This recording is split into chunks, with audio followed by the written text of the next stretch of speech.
Young man disrespects Navy SEAL in uniform, learns the hard way. Tom Heller was the quintessential college athlete. At 21, he was the type of guy who lived and breathed fitness. A biology major at the University of California, San Diego, he spent as much time in the gym as he did in the classroom, sometimes more. For Tom, physical strength wasn't just a hobby, it was a way of life. His morning started with a long run along the coastline of La Jolla, the salty air filling his lungs as he pushed himself through the miles, clocking in times that most of his friends would only dream of. Afternoons were reserved for weight training, and evenings spent either swimming laps or playing pickup basketball with his buddies. He felt invincible, not just because of his ability to dominate in sports, but because of the confidence that came with it. The gym was his kingdom, and in that space, he was royalty. Before we can continue, if you support veterans, subscribe to this channel to help up creating amazing stories. Now, let's continue. The gym in downtown San Diego, where Tom trained, was a second home. It wasn't the kind of place with fancy machines or plush amenities. It was grungy, gritty, the kind of gym where the air smelled of iron and sweat, and the sound of metal clanking together echoed off the walls. It was here, among the whirring of treadmills and the grunts of effort, that Tom felt most at ease. He knew the regulars, college students, military veterans, and weekend warriors, and he had built a reputation for himself as the go-to guy when it came to fitness challenges. No one ever doubted his strength. He was fast, he was powerful, and he was unrelenting. There was no one who could match his energy. As far back as he could remember, Tom had been involved in sports.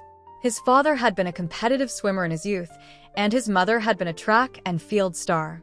Tom had inherited their competitive spirit, though he had taken his talents to the gym rather than to the pool or the track. From a young age, he was involved in everything from soccer to baseball, but it was weightlifting that truly captivated him. By high school, Tom had already become the strongest guy on the wrestling team, and by his senior year, he was bench pressing more than any of the coaches. At the age of 18, he had entered his first bodybuilding competition, winning second place in a state-level event, which only fueled his passion for strength training. In the first few years of college, Tom had focused primarily on building muscle and improving his physical appearance. But soon enough, as his reputation in the gym grew, so did his ego. He liked to show off, especially around the new guys who came in with their trendy workout routines and perfectly coordinated gear. Tom would throw out challenges like it was nothing. Bet I can out-squat you in 2 sets. Or let's see, who can run a mile faster? No one ever seemed to turn him down, and those who did were quickly seen as weaker in his eyes, unworthy of sharing space in the gym. It wasn't that Tom was mean-spirited, but he was self-assured, perhaps to the point of arrogance, and he wasn't used to losing. When he did lose, he dismissed it with a wave of the hand or a "I wasn't really trying anyway" response. He thrived on being the best, and that was what the gym had come to represent for him: validation. His friends at the gym were the same way. They all had the same mindset, that the gym was a place for self-improvement, for becoming the strongest versions of themselves. But more than that, it was about earning respect. Everyone admired Tom for his commitment, and he basked in it. It wasn't just about physical strength, it was about status. Being the guy who could lift the heaviest weight, run the fastest mile, or complete the most reps was a badge of honor. And Tom wore it proudly, often flaunting his achievements to anyone who would listen. But beyond the gym, Tom was a relatively quiet person. He had few close friends outside of the fitness world and tended to keep to himself. He wasn't antisocial, but his world revolved around physicality. In his eyes, there wasn't much to discuss outside of what he could do with his body. Sure, he had a few friends in class, but even they often saw him as the guy who could get them into shape rather than someone they could have deep conversations with. When Tom was in a group setting, he felt somewhat disconnected. His intense focus on fitness made it hard to relate to others who didn't share the same passion. Most of his friends didn't understand his obsession, and he didn't try to explain it to them.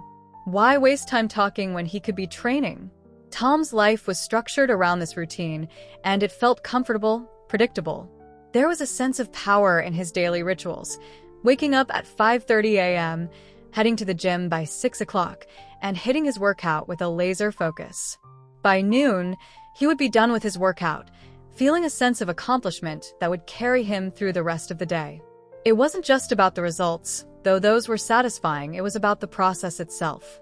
The grind, the repetition, the discipline. The gym was his refuge, his sanctuary, and it worked for him. He didn't need to ask for validation from others. He had the respect of his peers, and that was all that mattered. But everything changed one afternoon when a simple moment, one that seemed trivial at the time, shook Tom's world to its core. It was a warm, late afternoon, the kind of day where the sun hung low in the sky, casting long shadows over the gym's pavement. Tom had just finished his morning classes and was in the gym by his usual time. The air was thick with a familiar scent of sweat and iron, and the usual crew of regulars was scattered around, each focused on their own workout. Tom was wrapping up his squat sets, preparing for a few deadlifts when something caught his eye. In the corner of the gym, near the stretching area, stood a man in a faded Navy SEAL uniform. He was older, likely in his mid-50s, and had the rugged, weathered look of someone who had seen a lot in life. His uniform, though worn and slightly frayed, still held a certain weight to it. It wasn't the kind of uniform you wore casually. This man had served. There was no mistaking it. The man wasn't the picture of physical perfection that Tom was used to seeing in the gym. He was lean but not bulky. His arms were toned, but they lacked the oversized muscle mass that was the norm for the guys Tom typically saw around him. His movements were deliberate, slow, and Tom couldn't help but notice how carefully he stretched, taking his time as if each movement was calculated. The man didn't seem like he belonged here, and Tom couldn't resist the temptation to make a joke. He was the king of the gym, after all, and he'd earned the right to comment on anyone's workout. "You sure you're in the right place, man?" Tom called out, his voice carrying across the gym. "I mean, Navy SEALs don't usually hang out here, do they?" He was referring, of course, to the fact that most of the guys in this gym were young and fit, working on their physiques like they were prepping for a bodybuilding competition. The older man turned his head slowly and looked at Tom, his face steady and calm. "I'm where I need to be, son," he replied, his voice gravelly but measured. "I'm not here to impress anyone, just to keep moving." Tom, who had expected a response filled with defensiveness or embarrassment, was surprised by the man's unflinching composure. "Well, you're certainly not going to impress anyone with that," he muttered under his breath, turning back to his workout. But there was a small part of him that couldn't help but be intrigued. The man's air of quiet confidence didn't sit well with Tom, and in that moment, he decided to challenge him. Not because he thought he'd win, but because he felt the need to show that he, the younger, stronger man, was still the one in control of the gym. Tom was about to issue the challenge when his friends arrived. They made the usual rounds of greetings, patting each other on the back and preparing for their own workouts. Tom, ever the center of attention, casually mentioned the man in the Navy SEAL uniform. He described the man as the kind of guy who should be retired and made a comment about how it was probably time for the guy to take it easy.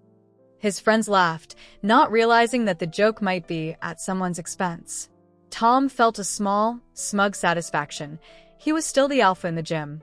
But little did he know, this moment, this casual interaction, was about to unravel everything he thought he knew about strength, respect, and what it truly meant to be tough. Tom was about to meet a man who would show him that real strength wasn't measured in the weights you could lift, but in the trials you'd endured, the sacrifices you'd made, and the way you carried yourself in the face of adversity. And so began the unraveling of Tom Heller's carefully constructed world, a world where physical strength reigned supreme and where the toughest guy in the gym was always the one who could outlift, outrun, or outlast everyone else. The next afternoon, the gym was more crowded than usual. The exam season was fast approaching, and many students were frantically trying to balance study schedules with training. The air was thick with nervous energy and mental exhaustion as they geared up for finals. Tom, however, felt unusually confident. The atmosphere in the gym was perfect for an intense workout, and more importantly, it felt like the right moment to make a statement. The entire day, Tom had been thinking about the man in the military uniform he had seen the previous day. Despite all his earlier contempt, the older man had somehow occupied his mind. There was something about him, His calm demeanor, the almost eerie stillness in his movements, that piqued Tom's curiosity. Tom couldn't figure out why a man like that would be in a place like this, training alongside students. He had an aura of quiet discipline, but also an underlying exhaustion that made him seem out of place in the youthful, high-energy environment. Tom couldn't shake the feeling that something about Mike didn't add up, and that nagging feeling only fueled his desire to confront him. In Tom's mind, there was only one way to handle it: a physical challenge.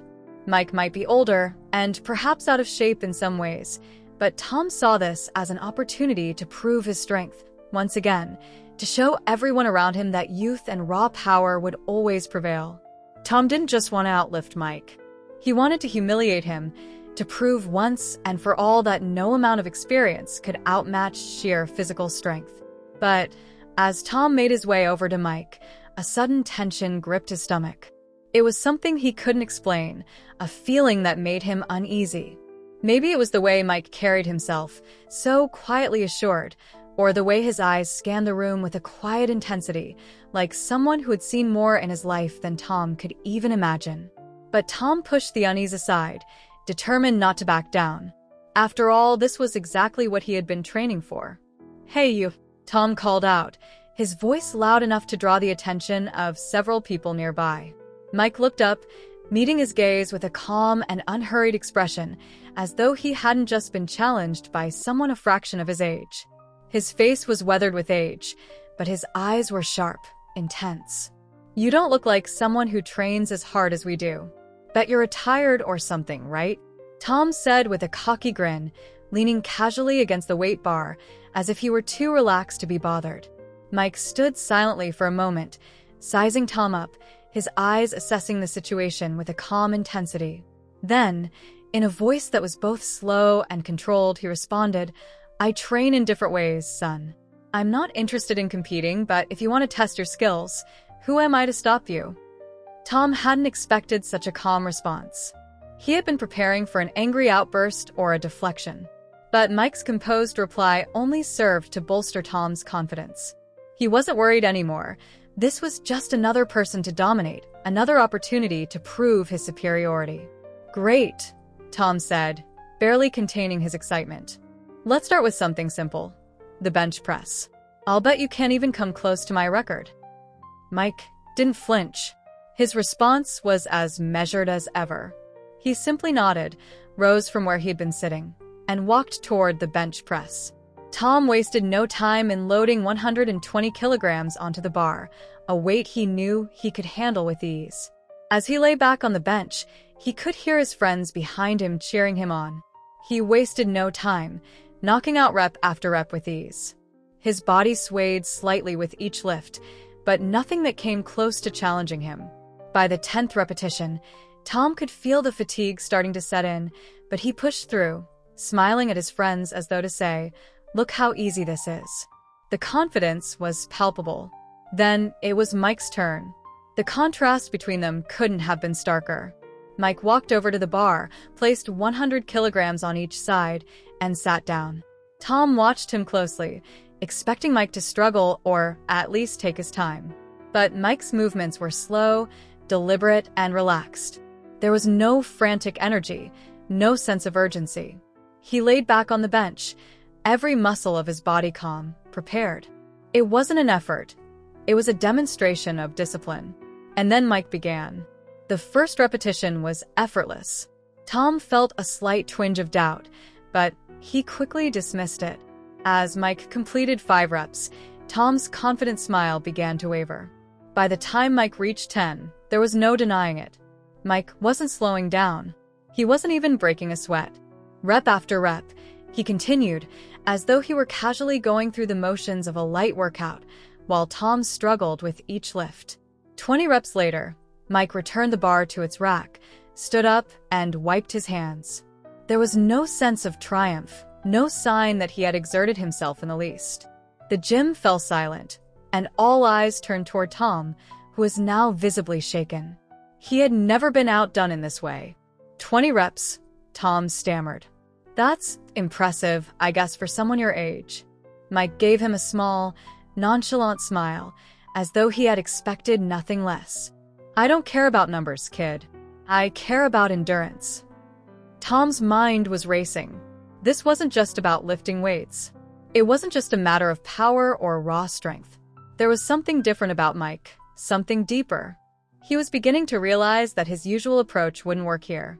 He had been playing the game in a way that only worked when you believed strength was the most important factor. But Mike was showing him something else. The challenge shifted again. This time it was a race, 50 meters. Tom was eager to take control back. His legs were already tensing, ready to spring into action. This was where his youth and speed would outshine Mike. He was certain of it. He took his mark and, with a laugh, said, "Ready to eat my dust?" Mike didn't respond. He just stood there, calm and unhurried. When the signal went off, Tom exploded forward, his legs carrying him with a speed that was unmatched in the gym. As he powered ahead, he could almost feel the race already won. But then, in the corner of his eye, he saw Mike beginning to close the gap. At first, it seemed like Mike wasn't even trying, but then Tom noticed the way Mike's steps became more fluid, more efficient. Slowly, Mike was catching up, and Tom could feel his own legs burning, his breath coming faster. The finish line was approaching, and Tom was running out of energy. In the final few meters, Mike seemed to glide forward, his long, effortless strides pulling him ahead. When they crossed the line, Mike was just inches in front. The gym erupted in applause, and Tom stopped dead in his tracks, breathless. The smug sense of victory he had anticipated felt empty. For the first time, he was not just outpaced, he was outclassed. He tried to recover his composure, but the realization hit him harder than he expected. Mike wasn't just physically strong. He had something Tom hadn't anticipated. He had a calm, a mental endurance that Tom couldn't understand. This wasn't just about strength anymore. "Deadlifts next," Tom muttered, trying to reassert control, though his voice now sounded weaker than before. "I'll show you what I can do there." Mike just smiled slightly, as if he knew that this next round would reveal even more to Tom about his own limitations. The woman froze. Her mouth opened, and for a brief, tense moment, no sound came out. She had clearly been expecting a meek response, or perhaps a retreat, maybe even a polite confrontation, but instead, Tommy's words hit her like a sudden slap in the face. The rawness and calm strength in his voice seemed to catch her off guard. She stared at him, her expression faltering, as if trying to recalibrate in the face of this unexpected challenge. The tables around them had quieted, and the sounds of silverware clinking and people chatting faded into a charged silence. It was as if the whole cafe held its breath, anticipating the next exchange. Tommy's pulse raced, his breath shallow, but he stood his ground, locking eyes with the woman. He had no idea what would happen next. His heart pounded in his chest, and his mind whirled. But the thing was, he didn't need to know. He just knew that he had to do this for his father. The woman, by contrast, seemed uncertain, almost uneasy. Tommy could see the moment her mind tried to work through her options. Would she double down, try to belittle him further, or backpedal and apologize? She looked away from Tommy, her eyes shifting toward the elderly man sitting quietly at their table, his father, Sergeant Ben Williams. He was still oblivious to the altercation unfolding mere feet away. He was lost in his own world, content and unaware of the storm brewing around him. The woman's gaze returned to Tommy, and he could see the shift in her demeanor. Her previous arrogance faltered, replaced with something else, perhaps a recognition of the gravity of the situation. She looked suddenly smaller, unsure of herself. She swallowed hard, clearly trying to recover from the unexpected weight of Tommy's words. Her cheeks flushed a deep red, betraying her embarrassment. I didn't mean it like that," she muttered, her voice trembling slightly as she scrambled for a way to deflect the tension. "I wasn't trying to." Her words sputtered out, weak and hollow. The damage was done, and everyone in the cafe could sense it. The insult she had thrown carelessly into the air now hung between them like a stain that couldn't be erased, not with a mere apology. The atmosphere in the cafe shifted. What had been a casual lunchtime bustle was now thick with uncomfortable silence. Tommy felt the eyes of every patron on him, waiting for what he would do next. He could feel the weight of the moment, the pressure of the room, and though he was just a young man, standing up for his father made him feel older, more sure of himself than he ever had before. It wasn't just about defending his father, it was about holding his ground, standing firm in the face of something he knew was wrong, and forcing others to see the truth. In the quiet of the cafe, Tommy felt something stir inside him, an unwavering conviction, a sense of clarity that had always been inside but had never fully materialized until now. His frustration bubbled to the surface again. He felt his anger rise, but it wasn't a blind, wild fury. It was controlled, focused. He wasn't here to shout or to escalate the conflict. He was here to put things right. He took a deep breath, and when he spoke again, his voice was measured but firm, carrying across the room. "My father's not some relic from the past," he said, the words deliberate and clear. "He's a hero, and you should be ashamed of yourself for disrespecting that." His voice cracked a little on the word hero, but he didn't back down. The tension in the room was palpable. Tommy felt the eyes of everyone in the cafe on him, watching, waiting for the woman's next move. For a second, it seemed like the woman might try to salvage her dignity, perhaps offer another half-hearted apology or defensively argue that she hadn't meant it that way. But she didn't. She stood there, her mouth opening and closing in a silent struggle to come up with some retort, but nothing came out. The silence stretched, almost unbearable. Tommy's words had cut through the facade of civility, leaving only the raw truth hanging in the air. The woman looked around, and for the first time, Tommy saw the full weight of her realization. She had not just insulted an elderly man wearing a cap. She had disrespected the sacrifice of every soldier who had ever served, every family that had borne the cost of that service. She could see it now in the eyes of those around her, in the faces of the other patrons. The cafe was no longer just a casual setting. It was a place where respect had to be earned, and her careless words had failed that test. The silence in the room felt suffocating, the weight of the moment pressing down on Tommy's chest. But in the midst of it, Tommy realized something profound. This wasn't just about his father. This wasn't just about defending someone he loved. This was about standing up for what was right. It was about doing the uncomfortable thing, the difficult thing, even when it meant facing down someone who had no respect for others. And in that moment, as the room held its collective breath, Tommy understood that courage wasn't the absence of fear. It was the willingness to act, despite the fear, despite the uncertainty.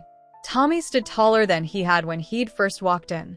And even though he was just a young man, barely in his 20s, he felt like he had just taken a giant step forward, not only in his own life, but for the lives of the men and women who had served this country. His voice had been a catalyst, and now the room awaited the woman's response. But no more words came. The power of what he had said was enough. The truth had been spoken, and for once, Tommy felt the full weight of his own strength. It wasn't about being loud or forceful. It was about standing firm in the truth and not backing down, even when faced with someone who refused to see it. Tommy knew, in that quiet moment, that he had made a difference. Tom felt the pressure mounting as he followed Mike across the gym. Every step he took seemed heavier, as if the weight of the situation was physically manifesting itself on his shoulders. His chest still burned from the sprint earlier, and his muscles ached from the relentless sets of weights he'd been pushing through. But it wasn't just his body that was faltering, it was his sense of self, his understanding of who he was and what he had built his identity on. For the first time in years, Tom felt unsure of himself, unsure of his place in the gym, unsure of his worth. Mike led him to an open space near the back of the gym, an area where no machines or weights were in sight. It was quiet here, far from the clanging of weights and the grunts of effort that defined the space Tom was used to. This was a zone that Tom had never ventured into before. It was a place of mental and emotional training, not one of physical displays. Mike paused and turned to face Tom. "You've been focusing on the wrong kind of strength, Tom," Mike said quietly. His voice carried no malice, only a calm wisdom that seemed to resonate in the empty space around them. Strength isn't just about what you can lift or how fast you can go.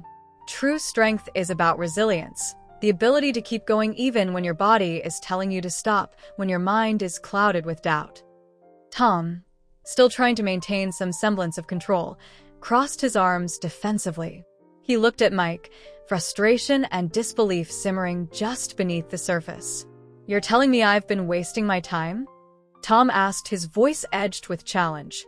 "That all these years of pushing myself to the limit, training like a machine, doesn't mean anything?" Mike didn't flinch. He didn't rise to the bait. He simply nodded. "I'm telling you that there's more to strength than just pushing until you drop. What happens when you reach that point, when you've given it all you have physically, and there's still more road ahead of you? What do you do then?" Mike's gaze was steady, his eyes unwavering as he locked with Tom's. Tom opened his mouth to respond, but the words caught in his throat. He didn't have an answer. His entire life had been built on the premise that pushing through pain was the key to success. He had never allowed himself to consider what came after that, what it meant to truly endure when the limits of physicality had been exhausted. "I don't know," Tom finally muttered, his voice lower than he intended. "Exactly," Mike said with a small nod. "And that's what I'm here to teach you. We're going to start with something simple, breathing." "Breathing?" Tom echoed in confusion. "What do you mean, breathing?" "Sit down," Mike instructed, pointing to a small mat on the floor. Tom hesitated, but he did as told, lowering himself onto the mat, still not entirely sure where this was going. Mike sat across from him, his posture calm and centered. "Take a deep breath in," Mike instructed, "through your nose. Hold it for 3 seconds, then exhale slowly, through your mouth." Tom followed the instructions without much thought, his mind still racing. As he inhaled deeply and then exhaled slowly, he felt a slight tension release in his chest. It wasn't much, but it was a start. He repeated the cycle a few more times, becoming slightly more aware of his breath, but still feeling mostly disconnected from the process. "That's good," Mike said, his voice steady but gentle. "Now, focus on your breath. Don't think about your next set of squats or how badly you want to get back to the weights. Just focus on each breath you take. In and out. In and out. Let go of the rest." Tom closed his eyes, his mind still whirling. He could feel the weight of the room around him, the stillness pressing in. The longer he focused on his breathing, the more restless he became. He hated how vulnerable it made him feel. It was as if his entire identity was built on action, lifting, running, pushing himself to the limit. And now Mike was asking him to do the complete opposite, to slow down, to be still, to acknowledge something beyond his physicality. "This isn't a workout," Tom said after a long silence, his voice betraying a hint of frustration. This is just sitting here." "Exactly," Mike replied, his voice quiet but firm. "And that's exactly what you're avoiding. You're used to filling every second with movement, with noise, with distraction. But the real challenge is in silence, Tom. The real test of strength comes when you're still, when there's nothing to focus on but yourself. It's in that moment that you learn who you truly are." Tom clenched his jaw, resisting the pull to let go. His eyes fluttered open briefly to glance around, but there was nothing to distract him. No weights, no machines, no other athletes pushing themselves around him. It was just him and his thoughts. And that was exactly what terrified him. He had never learned to sit with his thoughts. He had always been too busy trying to outrun them, to drown them out with more reps, more sets, more sprints. But Mike wasn't asking him to avoid his thoughts. He was asking him to face them head-on. And that scared Tom more than anything. "How do you do it?" Tom asked quietly. "How do you focus on just breathing? How do you stay calm?" Mike took a deep breath of his own, his chest rising and falling steadily. He didn't answer right away, as if considering the question carefully. Finally, he spoke. "I didn't always know how to do it, Tom. I had to learn just like you. It took time. It took failing over and over again. The real test wasn't the missions we went on, the physical demands we faced in training. The real test came when I was in the dark, when I was alone, when I had to fight with my own mind to keep going. When my body wanted to quit, when everything inside me was screaming to stop, I had to focus on the one thing I could control, my breath. And from there, Everything else became clear. Tom's breath hitched in his chest as he heard Mike's words. There was a weight to them, a depth of experience that made Tom realize just how much he still had to learn. It wasn't enough to just push harder. It wasn't enough to simply lift more or run faster. The real challenge came in the moments when you were stripped of everything else, the weights, the crowd, the competition, and all that was left was you and your mind. "I don't know if I can do it," Tom admitted, his voice small, a stark contrast to the confident, brash tone he usually carried. He didn't want to admit it, but there was no denying the truth anymore. This was a battle he hadn't prepared for, and it was unraveling him.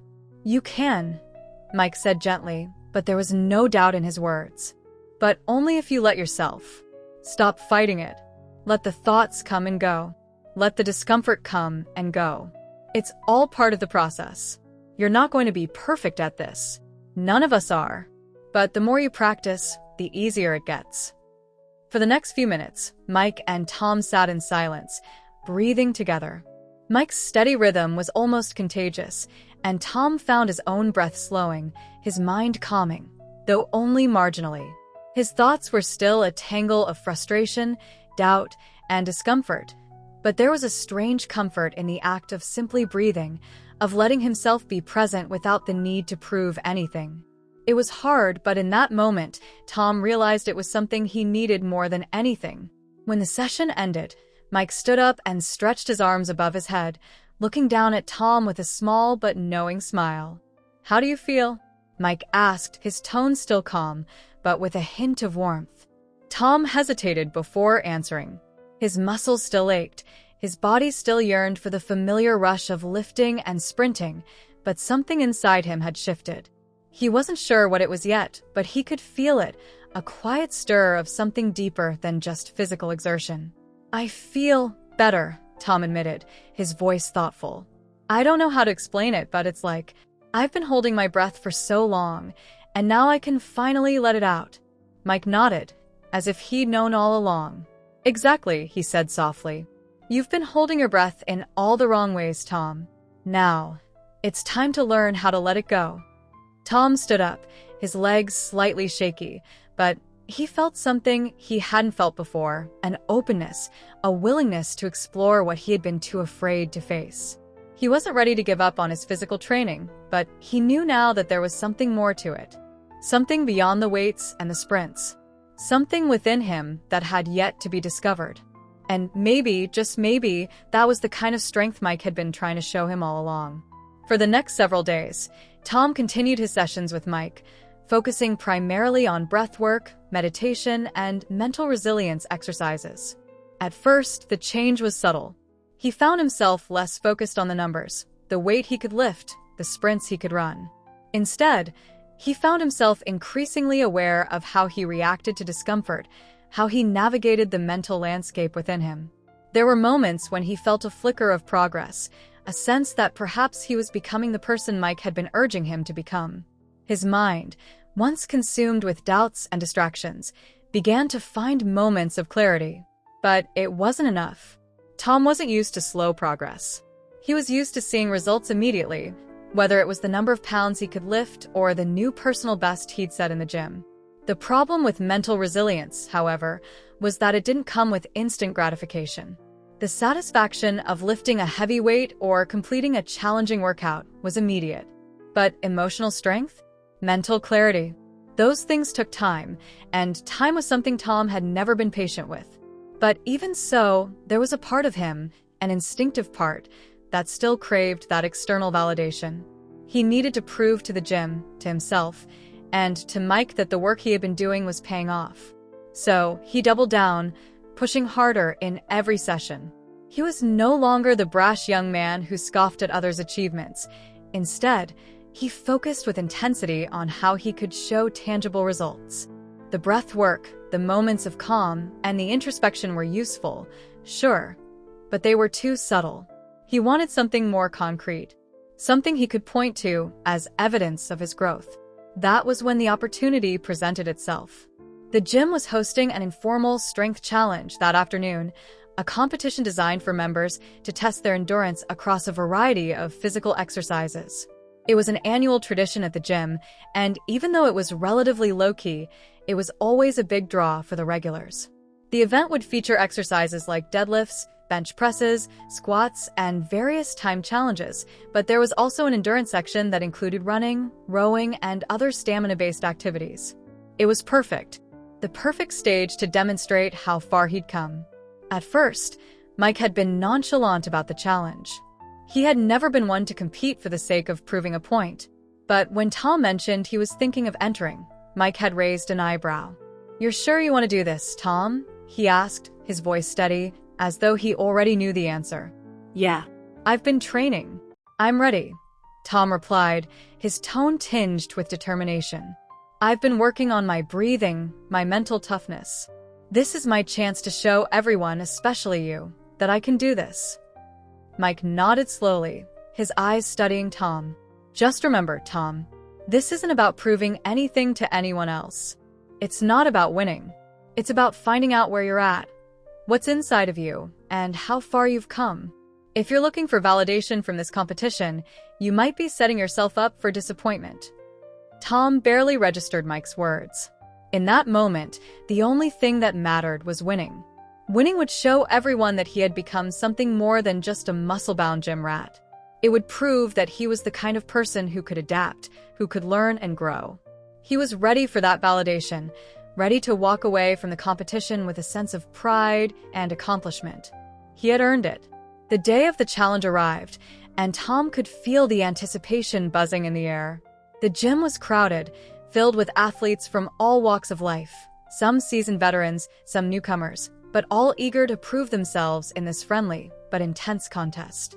Tom watched the other participants with a mixture of excitement and anxiety. He knew that his physical abilities were strong, but the mental exercises he'd been working on still felt somewhat untested in the real world. The first part of the challenge was a timed endurance test, which involved a combination of sprints, rowing, and tire flipping. Tom had been training for this. He felt confident. As he moved from one station to the next, his breathing was controlled, steady. He focused on the rhythm of his movements, the inhale and exhale, the push and pull. There was a quiet assurance in the way he approached the tasks. He was no longer rushing through them with the brute force that had defined his previous training. By the time he finished the first round, he felt exhilarated. His legs burned, his lungs ached, but there was something else, something deeper. Pride. He had executed the exercises with focus and composure. He hadn't let the pain overwhelm him. He hadn't let the voices of doubt creep into his mind. The next section was weightlifting, a series of deadlifts, squats, and bench presses, followed by a final max-out challenge to determine who could lift the most. This was Tom's arena. He felt comfortable here. This was where his strength, his muscle, was on full display. The first few sets were easy. He moved through them with confidence, adding more weight each time. The crowd cheered him on as he made each lift with apparent ease. But as he approached the final lift, the heaviest weight, Tom began to feel the strain. His muscles were tired from the earlier endurance test. His mind started to drift, and for a moment, he could feel that familiar voice of doubt creeping back into his head. He wasn't sure if he could push through the weight this time. This was the moment where his mental training should have kicked in, but instead, he found himself back in old habits. He was pushing, forcing, trying to power through. He could feel his body protesting, but he gritted his teeth and went for it. The barbell seemed impossibly heavy. He strained with all his might, the muscles in his back and arms screaming with effort. The gym fell silent as he struggled. His breath came in short gasps. Sweat dripped from his forehead. And then, in one final surge of willpower, he managed to lift the barbell, locking it into place above his head. The crowd erupted into applause, but Tom didn't hear it. He collapsed to the ground, breathing heavily, his body shaking with exhaustion. The rush of victory hit him immediately, but it was hollow. The moment he set the barbell down, he realized that something was missing. He had achieved the weight he wanted, the physical feat he'd set out to prove, but the satisfaction wasn't there. He looked around at the cheering gym-goers, but the applause felt distant, like it was happening in a different world. He had gotten what he thought he wanted, but it didn't feel like a real victory. The rush of the lift faded quickly, and with it, So did the sense of accomplishment. Mike was waiting for him near the side of the gym, observing him with the same calm expression he always wore. Tom staggered over to him, still catching his breath. "I did it," Tom said, almost breathlessly. "I lifted the heaviest weight. I pushed through. I won." Mike nodded, but didn't seem impressed. "Did you?" he asked, his tone soft but probing. Tom frowned, momentarily confused. "What do you mean?" "I won the lift. I finished the challenge." Mike's gaze was steady. "You got what you wanted, Tom. But is that all you wanted? Did you prove anything to yourself? Or was it just another form of distraction?" Tom opened his mouth to respond, but the words didn't come. For the first time, he began to question the victory that had once seemed so important. He had pushed himself harder than he ever had, but something about it felt like an empty victory. It wasn't the physical feat that bothered him. It was the nagging sense that he had missed something. He hadn't found the peace, the clarity he had been searching for. He had used his old methods, force, willpower, endurance, but those weren't enough. They hadn't given him what he truly needed. Mike's voice cut through the fog of Tom's thoughts. "True strength, Tom, isn't measured by how much weight you can lift or how fast you can run. It's measured by how well you handle the quiet moments. The moments when you're alone with your thoughts and your fears. That's when you know who you truly are." Tom looked down at the floor, the weight of Mike's words sinking in. He had won the challenge, but in doing so, he realized that he had missed the deeper lesson. The victory he had longed for wasn't about proving himself to others. It was about proving to himself that he could be more than the person he used to be. And for the first time, Tom understood what Mike had been trying to teach him all along. The days following the strength challenge were a blur of conflicting emotions for Tom. At first, he tried to carry the momentum from his victory. The lifting contest had been physically demanding, but it felt good to know that he had pushed through and come out on top. He had received plenty of congratulations from gym-goers, pats on the back, and acknowledgments of his strength. People who had previously been skeptical of his mental fortitude now looked at him with a newfound respect. He had proven himself, at least in their eyes. Yet, as the initial rush of achievement wore off, Tom found himself feeling emptier and emptier. The pride he had initially felt began to dissolve, replaced by an insidious sense of dissatisfaction. The praise and validation from others were fleeting. Each compliment seemed to lose its power faster than the last. The more recognition he received, the more he felt like an imposter. He couldn't shake the feeling that there was something more he was supposed to be striving for, but he couldn't quite pinpoint what that something was. The gym had returned to its usual rhythm. There were always new faces, always a few regulars who were training harder, pushing themselves further. Tom found himself comparing himself to them again, but this time, it wasn't about lifting more weight or completing faster times. It was deeper, more existential. He had won, but in doing so, he had placed his sense of self-worth in external accomplishments and validations. And now he felt hollow. The worst part, however, was the distance he began to feel between himself and Mike. Mike had been the one to guide him, to push him past his self-imposed limits. But after the challenge, Mike's words kept echoing in his mind. True strength isn't measured by how much weight you can lift, or how fast you can run. It's measured by how well you handle the quiet moments. The moments when you're alone with your thoughts and your fears. At first, Tom had shrugged those words off. He thought he was beyond that, beyond needing to just sit with his thoughts. But now, with the echo of victory fading, he realized Mike had been right all along.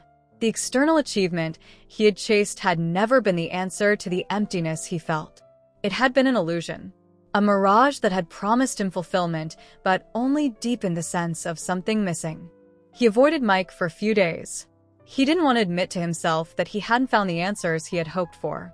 He was still chasing something intangible, and he had no idea what it was. He went through the motions of his workouts, his routines, but each repetition felt heavier than the last. Every lift, every sprint, was another reminder that he was still not there, still not the person he wanted to be, still not feeling what he thought he was supposed to feel. One afternoon, Tom found himself back at the gym, long after the crowds had thinned out. The gym was quieter now. the hum of the machines and the occasional clang of weights filling the otherwise still air. He was sitting on the bench press, staring at the barbell before him, his hands resting loosely on the cold metal. He had been there for what felt like hours, but he hadn't moved. He hadn't lifted a single weight. His mind was elsewhere, a swirling mess of frustration, disappointment, and confusion. Tom's eyes flicked up to the door, and to his surprise, Mike walked in, towel draped over his shoulder, looking like he was about to start his own workout. He hadn't noticed Tom sitting there, but when their eyes met, Mike gave a small nod in recognition. Tom could see the wisdom in his eyes, the calmness, the certainty that Tom had been so desperate to achieve. It was the same quiet strength that Tom had witnessed the first time they'd met. But now, the contrast between them felt stark. Tom felt like he was still flailing, struggling to find his place, while Mike seemed anchored, at peace with who he was. Without a word, Mike walked over and sat down on the bench across from Tom, facing him. He didn't offer any platitudes or try to fill the silence with unnecessary conversation. Mike knew that sometimes the hardest thing to do was just sit with someone and let them come to their own realizations. For a long moment, neither of them spoke. The gym was silent, the distant hum of the air conditioning the only sound. Tom's thoughts raced, but he couldn't bring himself to speak. There was something in the air, an unspoken understanding that hung between them, as if Mike knew exactly what Tom was struggling with. And Tom knew that he couldn't hide from the truth any longer. Finally, Mike broke the silence, his voice soft but deliberate. "So, how's it going?" Tom looked at him, frustration and confusion written on his face. He exhaled sharply, running a hand through his hair. "I don't know," he admitted. I thought winning the challenge would make me feel different. I thought it would make me feel better about myself, but it didn't. If anything, it just made me realize how empty I feel." Mike nodded, his expression steady. "It's okay," he said simply. "It's normal to feel that way." "But why?" Tom asked, his voice thick with frustration. "I did everything I was supposed to do. I pushed myself. I won. I earned it. I thought that's what I was supposed to do. So, why doesn't it feel like enough?" Mike leaned back slightly, considering Tom's words carefully. "The thing is, Tom," he said slowly, "you are looking for something outside of yourself to fill a hole that can only be filled from within. You are looking for validation, for recognition. But the truth is, no matter how many trophies or achievements you rack up, they can't give you what you're looking for. You're chasing something that doesn't exist in the world outside of you. It exists only within." Tom's eyes narrowed. "So what? You're saying that everything I've done, everything I've worked for, is pointless?" Mike shook his head, a small smile playing at the corners of his mouth. "No. What you've done isn't pointless. But it's not the end of the journey. It's part of it. But the real work, the work that will give you true strength, happens inside of you. It's about facing the hard stuff, the things you've been running from. It's about learning to be comfortable with yourself, without needing the world to give you permission to feel good about who you are." Tom's chest tightened, and for the first time in days, he felt a tear slip down his cheek. He wiped it away quickly, but it didn't matter. He was overwhelmed by the weight of Mike's words. The truth of it all hit him like a wave, and for the first time in months, he felt like he could breathe again. "Why didn't you tell me this sooner?" Tom asked, his voice shaky. "Why didn't you just say this to me when I was training with you? Why did you let me keep pushing for the wrong thing?" Mike smiled gently. "Because you weren't ready to hear it yet, Tom. You needed to experience it for yourself. You needed to reach this point on your own. No one can tell you what you're missing. You have to realize it for yourself. And now you're here." The gravity of what Mike was saying settled in Tom's chest. For the first time, he realized that his search for external validation, his hunger for recognition and applause, had been a distraction. He had been running away from the deeper, more uncomfortable work of understanding himself. He had thought that the next win, the next challenge, would make him feel complete. But it hadn't. It never could. For the first time in a long while, Tom allowed himself to sit with the discomfort. He didn't try to fight it, to numb it with another workout or another round of weights. He just sat there, in the stillness, letting the truth sink in. It wasn't a quick fix, and it wouldn't be solved overnight, but in this moment, he felt a shift. "I don't know what to do now," Tom admitted quietly. "I don't know how to change. I don't know what comes next." Mike placed a hand on Tom's shoulder, a gesture of comfort and understanding. "You don't have to have it all figured out, Tom. You don't need to know exactly what comes next. All you need to do is take it one step at a time. Start by being kind to yourself. Start by acknowledging that it's okay not to have all the answers." Tom nodded, the weight in his chest lighter than it had been in days. He didn't have all the answers. He didn't have everything figured out. But for the first time, that was okay. He was going to learn to embrace the journey, even when it wasn't clear, even when it wasn't easy.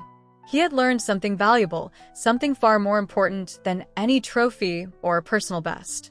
And in that quiet moment, surrounded by nothing but the stillness of the gym, weeks passed, and Tom's world seemed to settle into a new rhythm.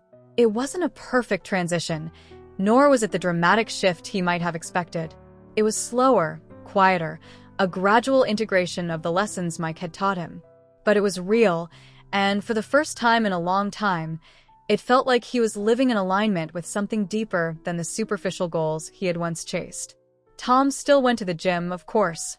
The weights were still there, the familiar routines still existed, but they no longer held the same power over him. He no longer found his self-worth in how much weight he could lift or how fast he could complete a workout.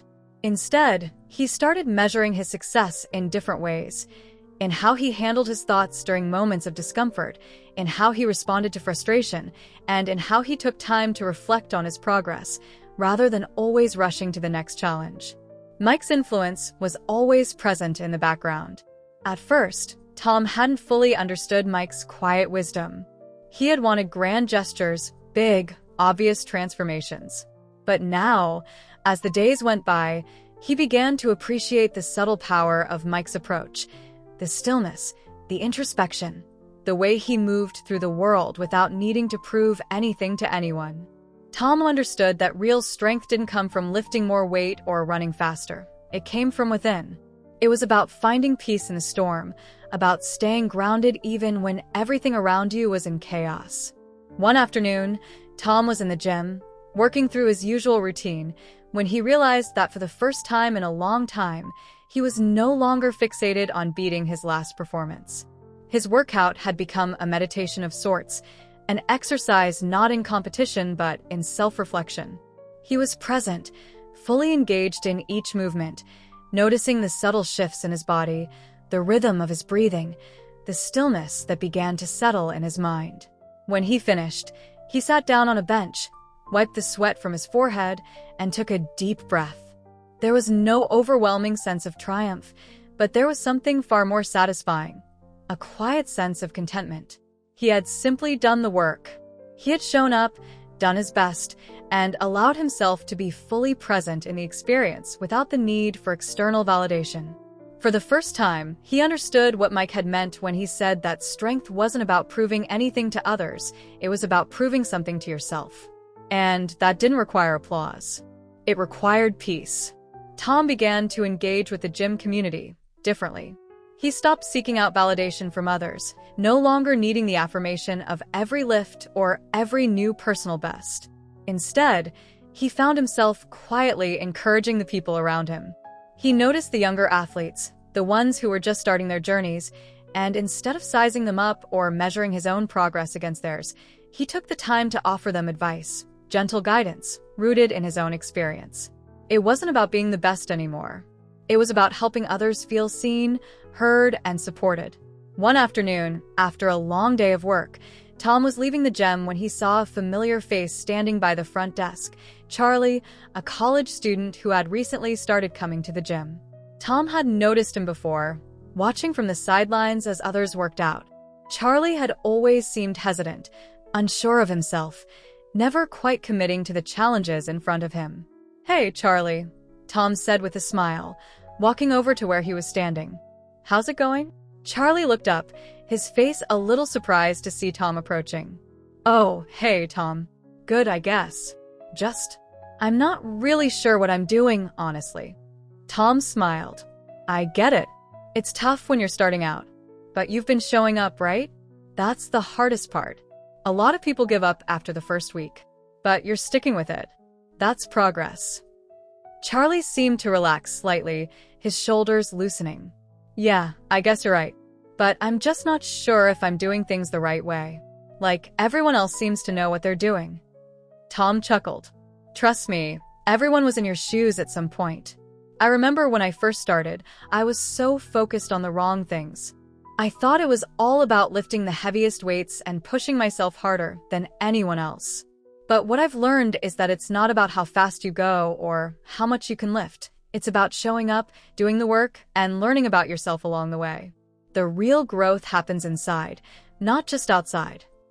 Charlie looked at him with curiosity. So, it's not all about pushing harder and being the best. Nope, Tom replied with a grin. It's about being patient with yourself, being kind to yourself when things don't go as planned, and trusting that the progress will come, even if you can't see it right away. The more you focus on improving your mindset, the better everything else gets. Your strength, your endurance, your confidence, it all comes from the inside. Charlie smiled, a little more confidently this time. Thanks, Tom. That actually helps a lot. I think I've been too hard on myself. Tom nodded. We all are sometimes. But the key is to keep going, even when it gets tough. And don't forget to enjoy the process, too. It's not just about the destination. As Charlie walked away, Tom felt a quiet sense of fulfillment. He had helped someone just as Mike had helped him. He had given Charlie the gift of perspective, the same gift he had received after so much struggle. Tom realized that in sharing his own lessons, he wasn't just helping others, he was reinforcing those lessons for himself. Each time he spoke the truth of his journey, he solidified his own understanding of it. That night, after the gym had emptied out, Tom found himself sitting in his car, reflecting on how far he had come. It had been months since he'd first met Mike, and in those months, everything had changed. Not in the way he had expected. There had been no dramatic transformations or earth-shattering moments, but in the quiet, steady unfolding of his own self-awareness. He had learned to let go of the need for constant validation. He had learned to sit with discomfort and uncertainty without rushing to solve it. He had learned that true strength came not from how much weight he could lift or how fast he could go, but from his ability to navigate life with patience, resilience, and humility. The work was ongoing, of course. Tom knew that he would continue to face challenges, both in the gym and in life. There would still be moments of frustration and self-doubt.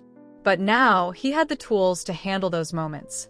He had learned to be kind to himself, to embrace the process, and to trust that the results would follow, not because of anything external, but because of the internal shifts he had made. As he drove home, Tom felt a sense of peace wash over him. The old patterns of striving for external validation, of measuring his worth by how others saw him, were fading. In their place was a deeper sense of contentment, rooted in who he was becoming, not who he had been. He was still working on himself, still growing, but he was no longer doing it for anyone else. He was doing it for himself. And that made all the difference. Disclaimer: this channel does not support or tolerate any form of discrimination, racism, prejudice, or violation of human rights. The stories presented here are original and created by the author with the aim of promoting reflection, awareness, and dialogue. All content is developed with respect for diversity and the dignity of all people.